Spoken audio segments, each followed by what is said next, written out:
देह शिवा बर मोहे ihai, शुभ कर्मन ते कबहु न टरूं। न डराऊं अरिसों जब जाए लड़ों, निश्चय कर अपनी जीत करो। अरु सिख हो आपने ही मन को, यह लालच हो गुण तव उचरो। जब आव की औध निदान बने, अति ही रन में तब जूझ मरो। The translation says, O Akal, give me this boon. May I never ever shirk from doing good deeds, that I shall not fear when I go into combat,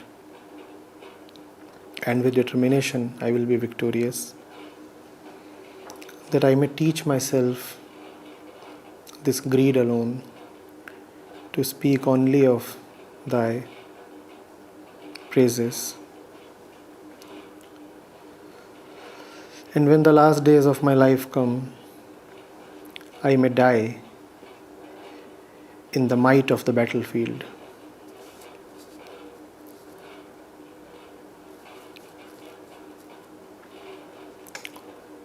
With reference to the above verse, I request you to elaborate on its significance in today's world, as I have always encountered this verse being used as a battle anthem. But it appears to me that battles are not gross in our day-to-day life. Then how to live a life in the light of these beautiful verses of Guru Gobind Sahib?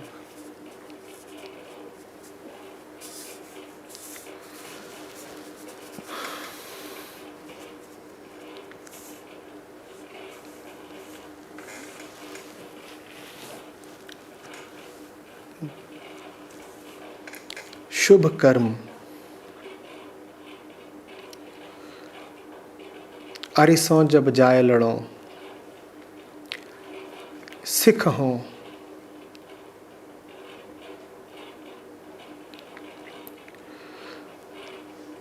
गुण तव उचरों।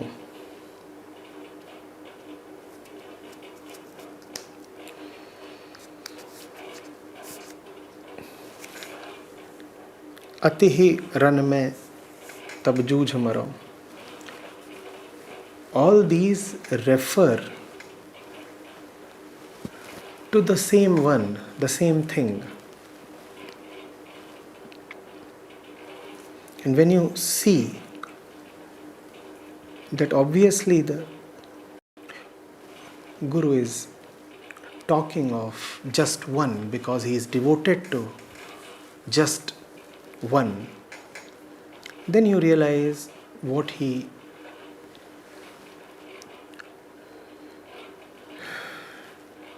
is advising with respect to your day-to-day practical life. He says, Deh Shiva bar mohe ihai, Shubh Karman ते कभी न टरो. So he is asking the Akal Purakh, the Lord, the God, he's asking Shiva that he should never deviate from the path of auspicious deeds. This in itself is a total and complete prayer. But fortunately for us, there is more. And that helps deepen the understanding of the seeker. What has Guru Gobind Singh asked for? Auspicious deeds. And he says, I want nothing else. Deh Shiva bar mohe ihai. This, only this. Nothing else do I want. I should be committed to the good. I should be committed to good deeds, auspicious deeds. Then he further says, Na darao aruso jab jaye lado. So now you know what those auspicious deeds are. Now those auspicious deeds are being talked of in other words. Now you are being given another angle to look at those auspicious deeds from. Now you are being given another way to understand what those auspicious deeds are. What are those auspicious deeds? The auspicious deed is to not to be afraid of the enemy when you are in the middle of the fight. Na darao arusao jab jaye ladao. Ari means the enemy. Na darao arisao jab jaye ladao. Which battle is he talking of? He is talking of the inner battle. The ego sense wants to reach the truth, Shiva, but is being misled, blocked, bewitched by Prakriti. That is the battle. That inner battle can sometimes manifest as a worldly battle as well. But in essence, even the worldly battle is an inner battle. Do you see what the battle looks like? There is the ego sense. It is being called by the truth. But it is being mesmerized, enthralled, or being violently stopped by the forces of Prakriti, Maya, the world. This is the battle. The I sense, the ego is embattled. On one hand is love, on the other hand is the conditioning. This same inner battle can outwardly happen in a laboratory, in a battlefield, in a legislative assembly, in a household, in a classroom, in the streets, in a hospital, in a temple, anywhere. But irrespective of where that outwardly battle apparently happens, it is essentially an inner battle in which the ego is poised between truth and Maya.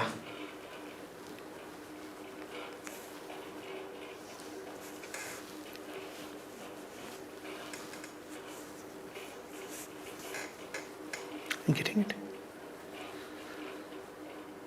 Truth enlightens, so it is attractive. Maya enthralls, so it is sometimes even more attractive. Where to go? That is the battle. Outwardly, it may happen that sometimes, not always, you have to fight a physical enemy for the sake of your true love. That too is essentially the same inner battle.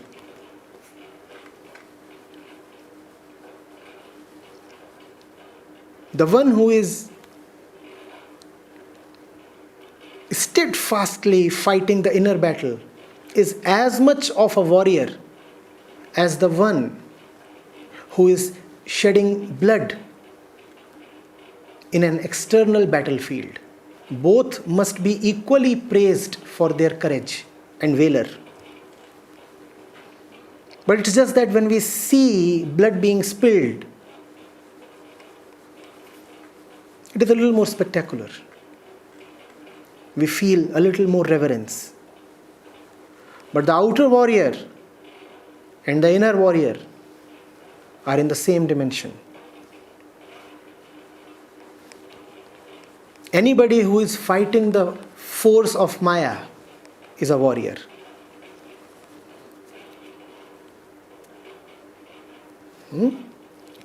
So, Guru Gobind Sahib says, "Na daro ariso jab jaye lado."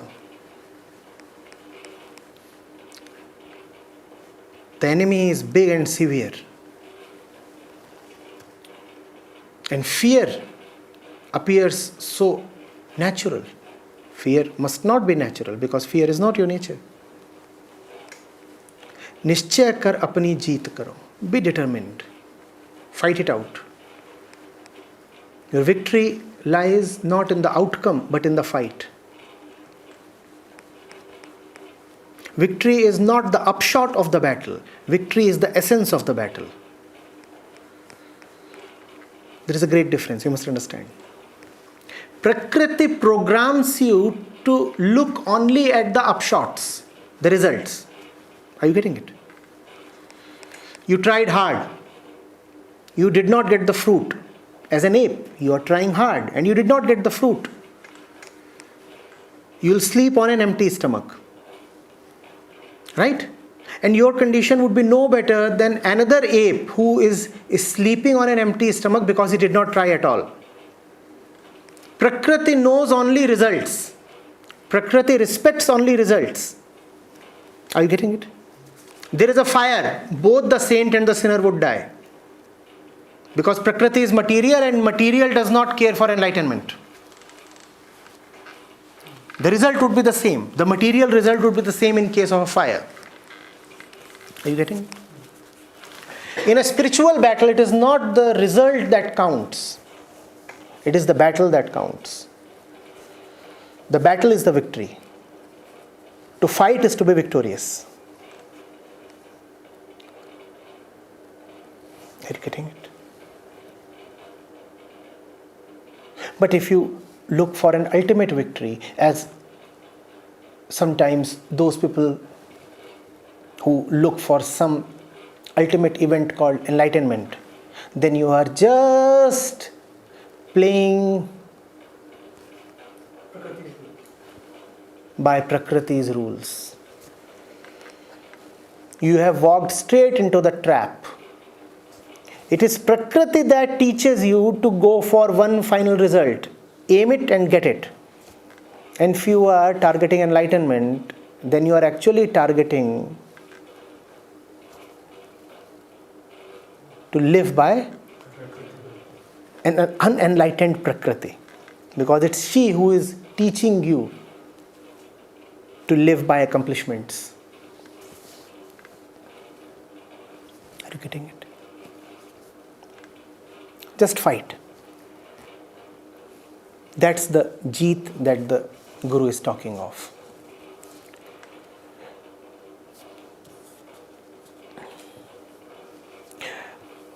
अरु सिख हो आपने ही मन को इह लालच हौ गुण तव उचरो. And I know that my mind is desirous of something. Feeling incomplete, it seeks something. I will be a good student and teach my mind that only one greed is acceptable. The greed towards truth. I will keep forever reciting the name of God. I'll be attached to His name, and that is the only worthwhile attachment.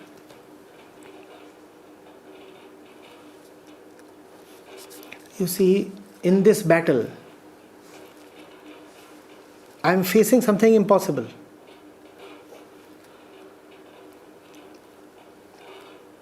I am fighting because I am body identified. Had I not been body identified, there would have been no need for any kind of spiritual practice or seeking. And because I am body identified, so I feel incompleteness, I feel attraction, I feel attachment, I feel greed, aversion, all these things. So what do? Here is a great method. Target all your impulses towards God. If you have greed, be greedy towards God. If you have anger, be angry on not getting God. If you are attached, be attached to the truth. Target whatever you have towards him. Use whatever you have towards him.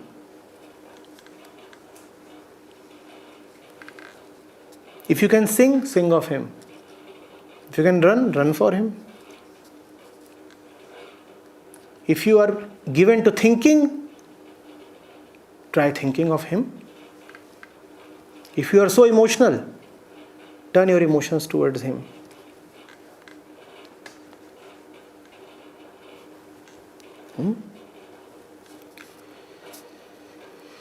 जब आओ की औध निदान बने अति ही run में तब जूझ मरूं.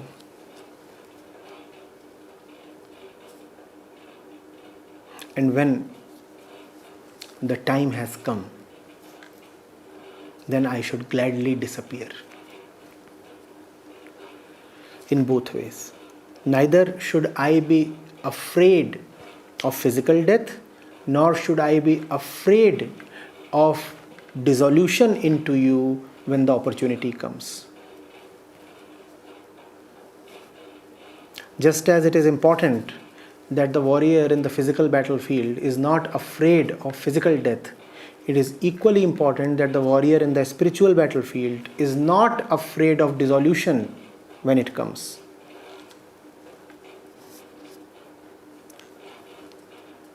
That's your last test. That's what the enemy measures you on. Alright, you are a very skilled fighter. But can you remain unflinching in the face of death? That's what would be asked of you. Similarly, in your spiritual pursuit, you would be asked, alright, you have a very dedicated ego. It is prepared to give up everything. Finally, is it prepared to give up itself? And if it cannot give itself up, what is the point in other austerities? You are giving so much to the Lord. You say you are submitted. But you are constantly failing the last test. And the last test is to give yourself up. Just as the last test for the physical warrior is to lay down his life.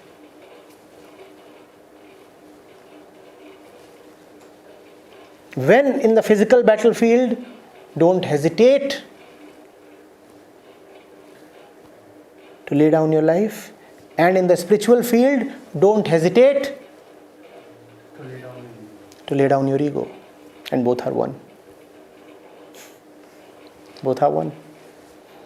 The physical warrior cannot lay down his life willingly if his ego is not fully dedicated to a noble cause. And the spiritual warrior cannot let his ego dissolve if he is very mindful of the body.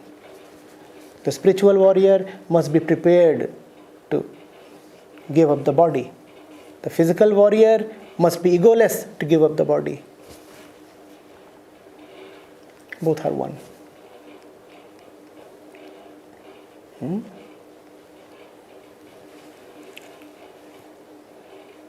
The world is a battlefield.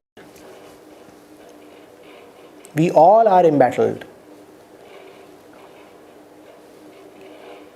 A spiritual practice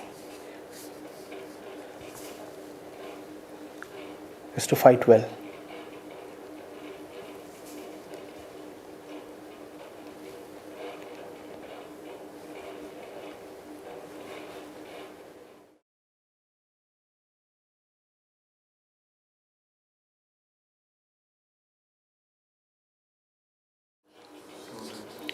There is the mind, and there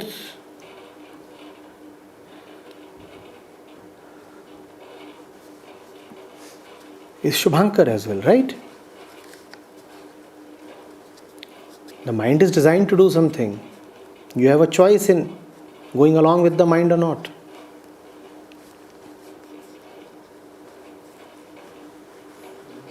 There is the mind, and then there is you.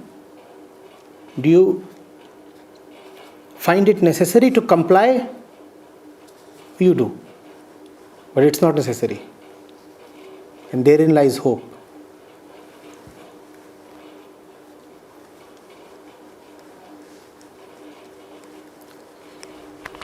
You mentioned that the physical death and the spiritual death both are required. But usually we nowadays see that there have been such instances where people are ready for their physical death. But that would not necessarily mean the spiritual death.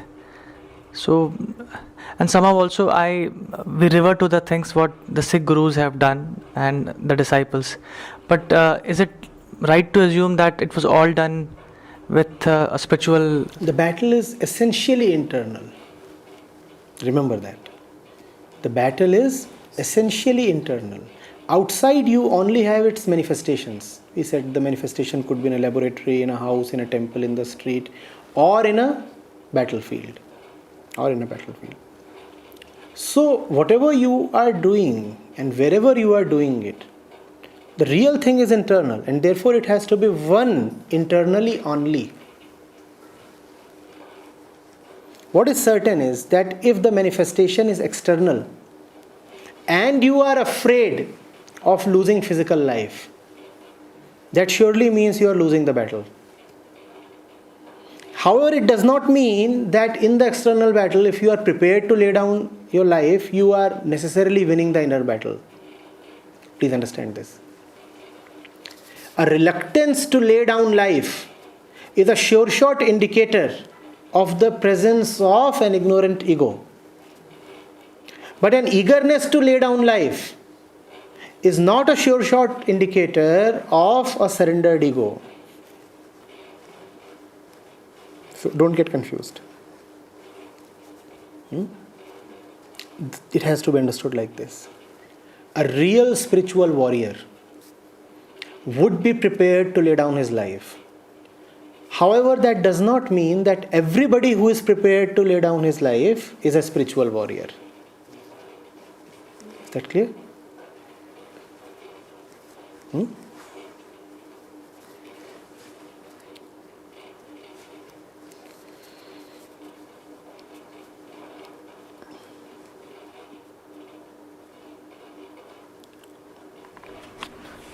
Acharya, so when we talk of terrorism, and terrorism is specifically talked in terms of kind of religious war. So at the same time, it's like they are, even though they are prepared to lay down their life, they say that they are warriors of God or so. But at the same time, there's an ego inflating business is going on. So it is a battle against ignorance. No? We said the real battle is essentially internal, and internally it is a battle against ignorance. Another name for Maya is Agyan, ignorance. Avidya, ignorance. On one hand is clarity, the truth is BodhSthal. On one hand is clarity, on the other hand is Agyan, Avidya. Right? So in the battle you are against ignorance, whereas if you are fighting propelled by ignorance, then obviously it is not a spiritual battle. If you are talking of many people who, motivated by false ideals, take to the battlefield, cause the death of others and their own death, then you have to ask, are they motivated by light or by ignorance? What is their central inspiration? Where are they coming from? The spiritual warrior is fighting against ignorance. He is not fighting as an ignorant one. Whereas these people that you're talking of, who cause bloodshed in the name of religion, etc., you have to ask, are they fighting as soldiers of clarity, or are they fighting motivated by just ignorance? Do they really understand, or are they just enthusiastic and energetic? You have to go to one of those young people and check what is their real inspiration. Is it clarity, or is it some kind of hazy ideal? If the inspiration is coming from lucidity, the great clear truth, then he is indeed a spiritual warrior. But if the motivation is coming from some random story or some hackneyed ideal, then he is not a warrior against darkness. Then he is a soldier of darkness. He has no clarity. Therefore, what is he fighting against? He is fighting against light actually. Check his clarity. Check out whether he is clear about what he is doing. He has passion, but does he have clarity? That's the thing to check out.